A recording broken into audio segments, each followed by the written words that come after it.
Bonjour à tous et à moi-même.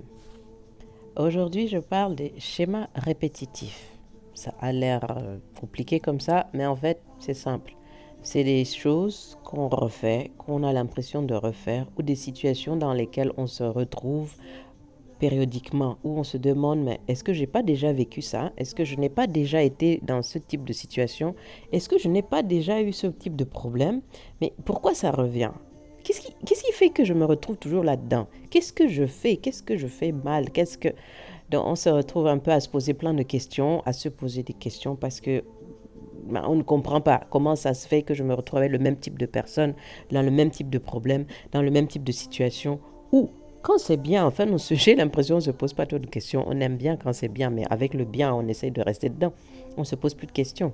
Mais en général, ce qui pose question, justement, ce qui pose problème, c'est quand nous avons le sentiment de faire du surplace, de tourner en rond avec ces schémas-là, que j'appelle schémas. C'est des programmations, c'est des espèces de retours inconscients à quelque chose que nous n'avons pas encore compris.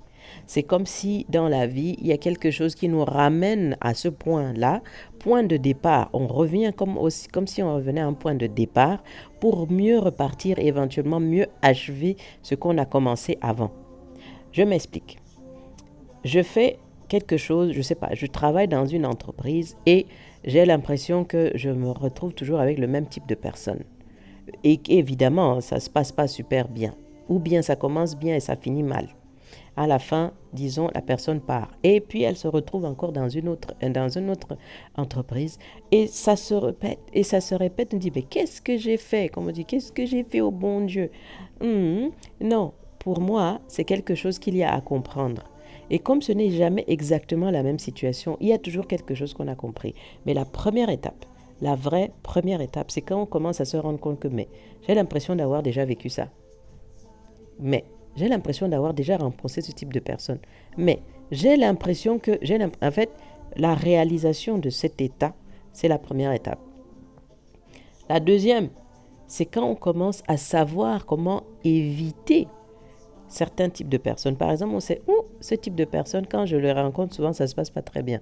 Je vais commencer à prendre mes précautions ou je vais peut-être faire mesurer mes mots, mesurer ma façon de faire et ne plus réagir comme j'ai fait avant et ça s'est mal passé. Ça, c'est la deuxième étape. La troisième, et il y a plusieurs étapes, mais à la fin, là, c'est quand on sait que là, je sens, c'est-à-dire on revient évidemment à ce qui est le cœur. J'ai l'impression que là, j'ai vu telle personne, ça me rappelle quelque chose, je n'ai pas encore pu mettre le doigt dessus, mais non, je crois que je ne vais pas aller, même si je vais là, je vais aller à reculons. Allons voir, peut-être qu'il n'y a pas une autre solution, hein. Surtout dans le milieu professionnel, il n'y a pas une autre solution, vous vous retrouvez là-bas, mais vous êtes un peu comme sur vos gardes en permanence. Peut-être les gens se demandent, mais cette personne, qu'est-ce qui se passe? Non, c'est parce que vous savez. Vous savez. Et c'est là où il y a la question, est-ce que je deviens paranoïaque ou pas? Mais à vrai dire, quand vous revenez à votre cœur, le vrai là, vous savez. Vous savez que là, c'est quelque chose que je connais déjà. Alors, maintenant, comment en sortir? Ben, évidemment, en passant par ces étapes, en reconnaissant déjà qu'on fait la même chose et en se demandant qu'est-ce que j'ai à apprendre ici?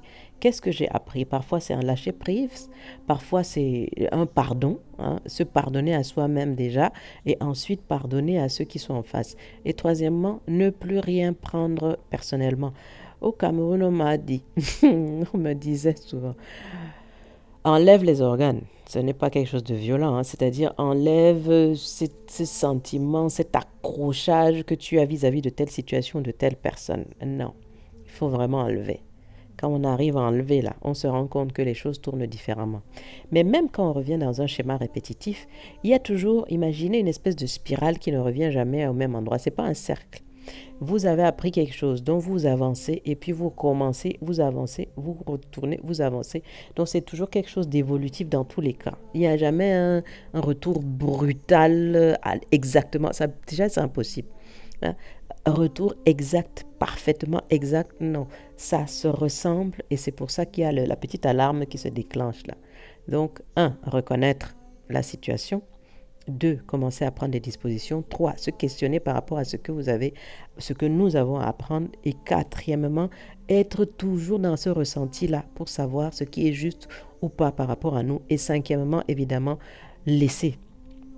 Lâcher prise, ne pas être avec ce mental qui dit pourquoi tu laisses, il faut que tu réagisses. Quand ça déjà, il faut là. Pourquoi moi. Laissez, vous allez voir comment ça change. Testez et dites-moi, mais vraiment, laissez d'abord, laissez faire. Ça ne veut pas dire que vous vous laissez marcher sur les pieds. Non, mais quand vous savez que cette personne n'attend que ça, laissez, vous allez voir. On dit quoi? Politique de la porte ouverte, n'est-ce pas?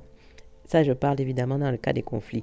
Dans les autres cas, les paramètres sont énormes, mais chacun doit revenir à son cœur pour sentir. C'est juste pour moi. Qu'est-ce que ça m'apporte si je réagis comme j'ai réagi avant?